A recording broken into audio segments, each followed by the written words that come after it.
Right, so now what we have here are two lines. We have the first line and the second line.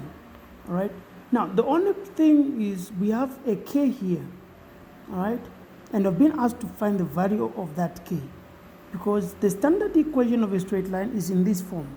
It's y is equal to mx plus c, where that m is our gradient and that c is the y-intercept.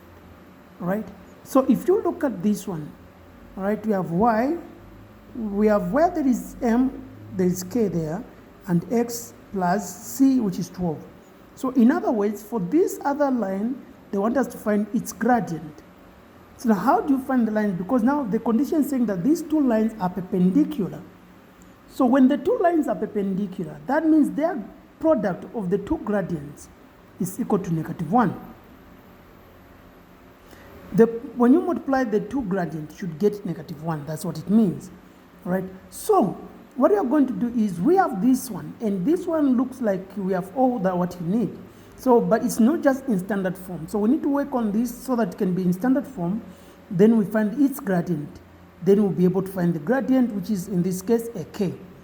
All right. So we're going to say 3y is equal to x plus 6. Then rearrange that. So we'll divide both sides by 3. Now we have y is equal to, all right, x plus 6 over 3.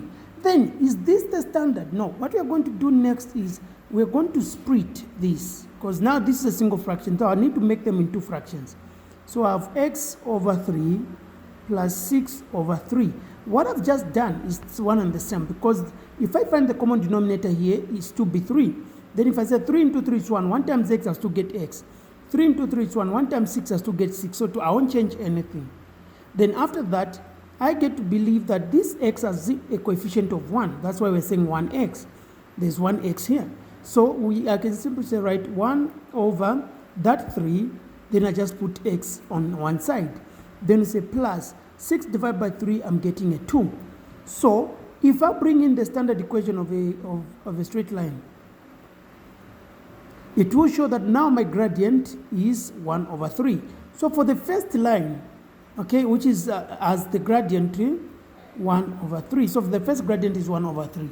So now we're going to use this information, and we believe that the gradient that we are looking for the other line is k. So I'm just going to say m1 multiplied by k is equal to -1. Then where there is m1, I'll put the gradient that I've just been finding. So 1 over 3 times k is equal to -1. Then 1 over 3 times k is same as k over 3 is equal to -1. Then I cross multiply.